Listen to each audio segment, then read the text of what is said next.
You ask Tiger to solve. This deals with linear equations with one unknown. The final result is x equals -4/13. Let's solve it step by step. Group all x terms on the left side of the equation. Subtract 3x from both sides. Group like terms. Simplify the arithmetic. Group like terms.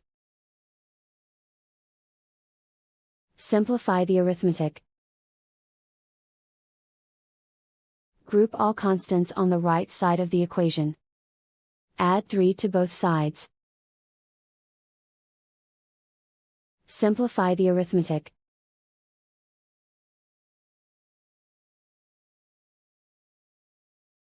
Isolate the x. Divide both sides by 13.